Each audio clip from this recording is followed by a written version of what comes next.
एक पिता की दर्द भरी कहानी। एक गांव में एक छोटा सा बच्चा था। उसके पिता तो थे, लेकिन माँ की मृत्यु हो गई थी। पिता सारा दिन काम करता और अपने बेटे को पाल पोस कर बड़ा करता है। वह सारे सुख अपने बेटे को देता है जो एक माँ दे सकती थी। उस पिता ने कभी कुछ नहीं मांगा, सिर्फ इतना ही मांगा कि मेरे बेटे को कोई परेशानी ना हो। दिन बीतते गए, बेटा पढ़ लिख कर अच्छा जॉब भी करने लगता है और वह शहर में रहने लगता है। कुछ दिन बाद वह अपने पिता से मिलने आता है और कहता है, पापा मुझे कुछ पैसों की जरूरत है। मैं चाहता हूँ कि शहर में ही जमीन लेकर अपना घर बना लूं। पिता इस बात को सुनकर बहुत खुश होते हैं। सोचते हैं कि मेरा बेटा है, एक ना एक दिन नाम करेगा। जिंदगी भर की बचाई हुई पूंजी को निकालकर अपने बेटे को दे देते हैं। बेटा शहर चला जाता है और उन पैसों से अपना घर बना लेता है। पिता इधर इंतजार करता रहता है कि मेरा बेटा फिर से आएगा, एक ना एक दिन तो मेरे पास आएगा ही। जाएगा कहाँ? उसके पास अब कोई नहीं जाता था, क्योंकि ना ही अब उस पिता के पास पैसे थे और ना ही रहने का जगह था। कुछ दिन बाद बेटा फिर लौट कर आता है और अपने पिता से कहता है, पापा अब आप दादाजी बनने वाले हैं। पिता को बहुत खुशी होती है। इस बात को सुनकर वह कहते हैं, तू मुझे मेरी बहू और पोता से कब मिलाएगा?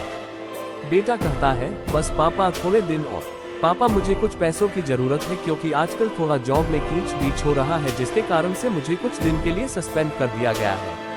पिता के पास कुछ नहीं रहता है देने के लिए, लेकिन फिर भी कहता है, अच्छा बेटा तू रुक, में अभी आया कुछ पैसों का बंदोबस्त करके। पिता बाद में महाजन से कुछ पैसे उधार लेकर अपने बेटे को दे देता है और बेटा पैसे लेकर शहर चला जाता है। बरसों गुजर जाते हैं। पिता सोचते हैं कि मैं तो अब दादाजी बन गया हूँगा, मेरा बेटा पता नहीं मेरे नाती को लेकर कब आएगा। फिर सोचने लगते हैं, समय नहीं मिलता होगा इसलिए मेरा बेटा अभी तक आया नहीं, वरना आया जरूर होता।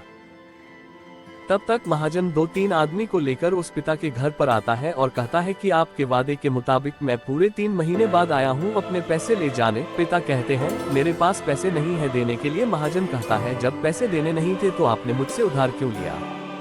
तभी पिता कहते हैं, ठीक है रुको, मैं तुम्हारे लिए पैसों का बंदोबस्त करके आता हूँ। और वहाँ के नजदीकी अस्पताल में चले जाते हैं। वहाँ जाकर अपना ब्लड डोनेट करते हैं और अपनी एक किडनी बेच देते हैं और उस महाजन का कर्ज छूटा कर देते हैं। किडनी बेचने के बाद उनकी स्थिति और भी खराब हो जाती है और वह उस राह में जी रहे होते हैं कि मेरा बेटा एक दिन आएगा जरूर। इस आस में जीते जीते एक दिन पिता की मृत्यु हो जाती है, परंतु उस बेटे को अपने पिता को आग देना भी नसीब नहीं हुआ। दोस्तों, एक पिता की दर्द भरी कहानी हिंदी कहानी को सुनने के लिए धन्यवाद। आपको ये कहानी कैसी लगी नीचे कमेंट करके हमें जरूर बताइएगा। अगर आपको ये कहानी पसंद आई हो तो अपने दोस्तों के साथ जरूर शेयर करें और ऐसी ही प्यारी कहानियाँ सुनने के लिए हमारे YouTube चैनल से जुड़े।